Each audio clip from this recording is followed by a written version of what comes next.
My most recent video accidentally went viral. Just gotta go get my camera. I'm gonna ask you to leave. With over 1.5 million views over on TikTok, and there are a lot of people who want answers. So it's time for a follow-up video. In that viral video, I went over what happened when a local city councilor overstepped their authority, wrongfully asked me to stop recording a public event, and then relocated my tripod and camera and tried to stop the recording as well, all whilst I was documenting a public town hall meeting that she had hosted. So yeah, a lot of angry but mostly concerned comments. Concerned for democracy and the slippery slope that this video showed that we're on when it comes to citizen journalists, transparency, accountability, and accessibility for all. The video took off on the weekend, and come Monday I got requests for interviews, one after another. I thought it was going to be a nice, normal day. No. Naturally, I traveled by bike across the city throughout all of my Monday. I recorded an interview at Fanshawe College. Thank you so much for your time. Yeah, for sure. Then I went over to record another interview with CTV London at the Boyle Community Centre, which is where this all initially happened. That original incident happened there. Without taking 20 minutes, in a nutshell, what happened? And then I went over to City Hall to chat with the Director of Security Services for the City of London. More on that in just a bit. But then I made my way over to Western University for my originally planned location scouting work, actual work. And then after that, I went over to another impromptu interview at the Western Gazette offices. So yeah, we'll just have you begin by introducing yourself. Hi, I'm Ben. And then I went down to the London Bicycle Cafe for another pre-planned meeting about urbanism, and then finally home, where I had lunch at 7:30 at night. Don't worry, I packed. Just not enough food for that whole day. 2 granola bars and 2 apples. I need a better last-minute go bag for food when days like this happen. So what did all of this result in? Some clarity. And I want to share that clarity with you now. Right now, that's what this video is. Let's cut to the middle of the day, to when I got to City Hall. Security Services. Let's see how this goes. And when I spoke with Paul, who is the Director of Emergency Management and Security Services at the City of London. See, Paul had emailed and called me right as I was being interviewed by CTV, and City Hall was pretty much right on my way to my next meeting at Western, so I decided to just show up at Paul's office, obviously, or not so obviously, with a security escort. I didn't record that meeting, although, yet again, I wish I did, because what he said was legitimately so useful and incredibly detailed and came right from the top. So I asked him to follow up with me by email so that I could get accurate information to you, the public, to hear.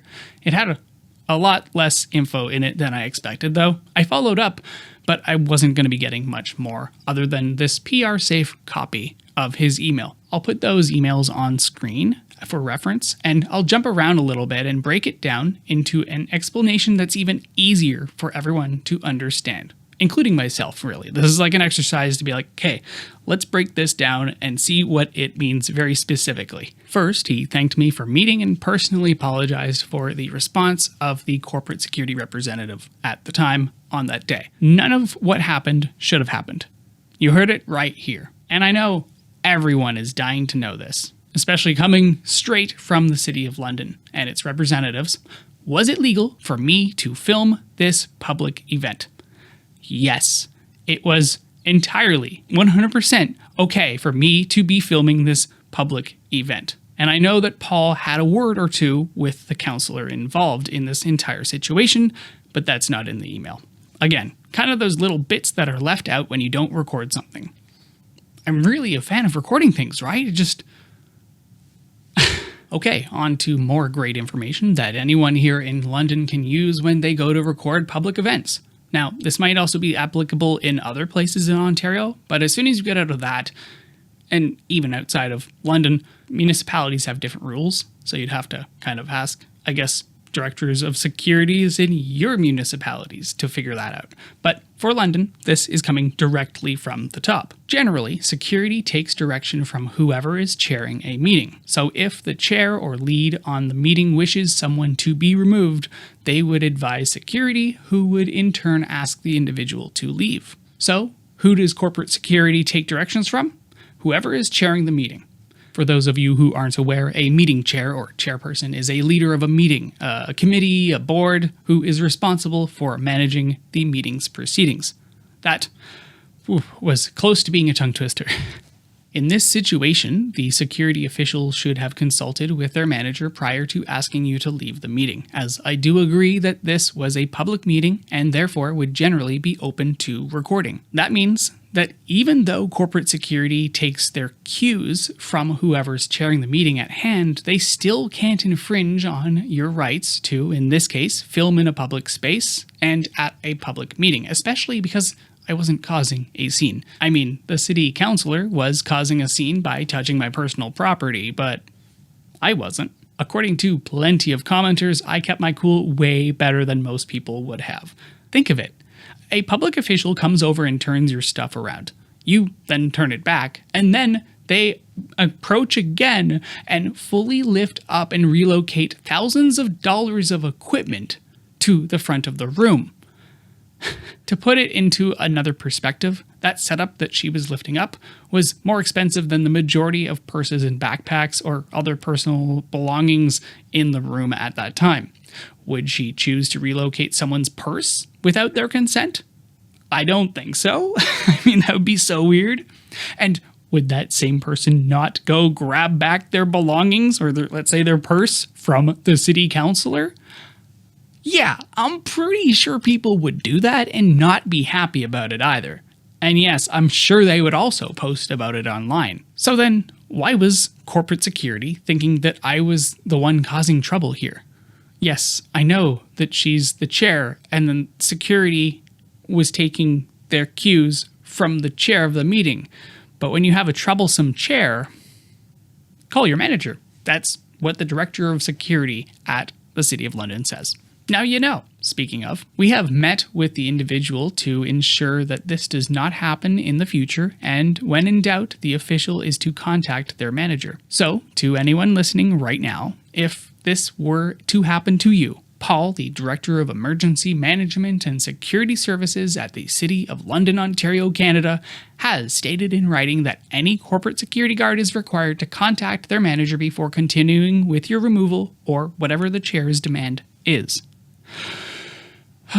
That's nice to hear. At least this is what I'm reading here on the screen. While security does carry identification, they have to be reminded of the importance of presenting the identification when dealing directly with individuals. As Paul mentioned in his meeting with me, identification should be plainly visible, like on a lanyard or something around their neck, like his was. So when we were in his office, a photo of himself and his name and organization, etc., were displayed clearly on a lanyard on his chest here, on a little ID card. So that's what security told me. Thanks, Paul. Also, during our in-person chat, Paul and I extensively talked about reasonable expectation of privacy and that argument, which is the icing on the cake here. Because when you leave home, you have really no reasonable expectation of privacy. I think you could make a case for not being filmed in your front yard, maybe? Absolutely not within your home, obviously. But a public event? How on earth do you have a reasonable expectation of privacy at a public event?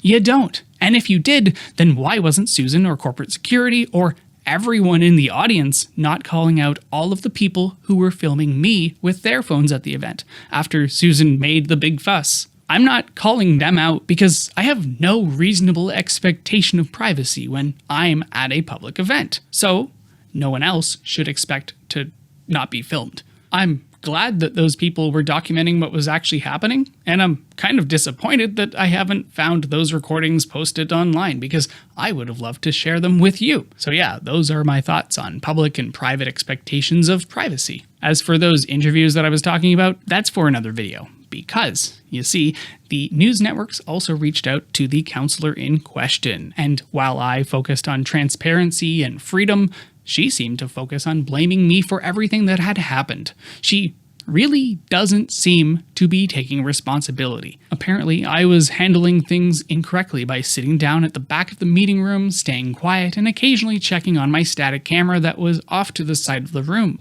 There's ways to behave and to get what you want in a respectable way, and there's ways to be a disruptor and try to get views on TikTok. Ah, yes. I was clearly the one being a disruptor here, after having nothing happen for over 38 minutes of recording until you approached me and caused a scene by touching my personal property. Okay there, yeah. Anyway, that's for another video. See you on the next one. Bye.